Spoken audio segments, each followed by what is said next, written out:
m'appelle Noémie, j'ai 30 ans. Si je fais cette vidéo aujourd'hui, c'est parce que j'ai besoin d'un petit coup de main. Pour moi, la mort, c'était prévu à 5 ans.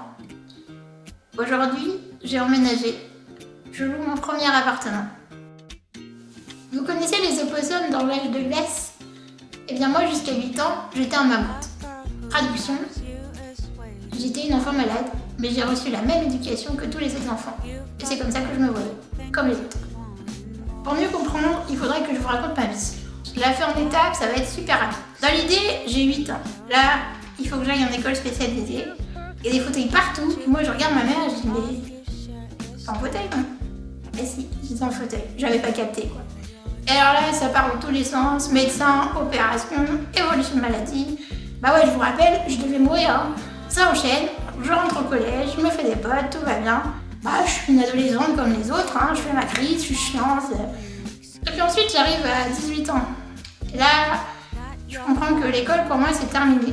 J'aurai pas mon bac, je ferai pas de philo comme je voulais le faire. Et le travail, bah, c'est pas fait pour moi non plus parce qu'assumer un rythme, je peux pas. Parce que moi les gars, quand vous passez votre bac, bah, je perds un bras, une jambe, je me tiens plus assise, je peux plus faire ce que je faisais. Voilà, ça c'est ma vie, ça prend beaucoup d'énergie, il faut accepter tout le temps, faire des deuils tout le temps. Et puis il faut repartir surtout et avoir d'autres projets parce que c'est bien connu, c'est ça qui vous tient. Imaginez la difficulté de trouver un logement pour quelqu'un comme moi. Là où toi tu fais venir 2 potes pour repeindre ton mur, moi j'embauche 3 entreprises. Il faut casser les murs, refaire la salle de bain, installer un système de domotique et installer un rail. Non, pas un rail de coke, je préfère la morphine. Je suis une personne plutôt fragile, voire très fragile. Le moins de petits microbes, moi c'est 1 mois d'hôpital.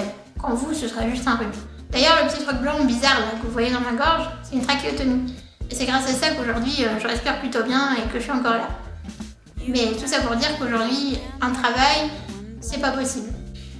La levée de fonds, aujourd'hui, c'est un moyen pour certains de produire un album, un film, pour d'autres de construire une maison écolo.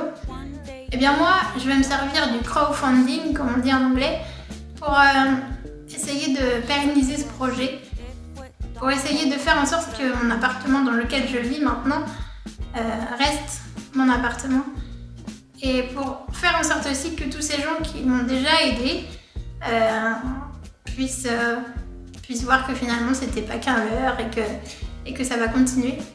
Alors si vous aussi vous voulez m'aider, entrez dans le cercle, comme j'ai envie de dire, eh bien n'hésitez pas, partagez, faites tourner, allez voir, lisez le projet, et puis qui sait, peut-être qu'un jour je vous inviterai pour un café.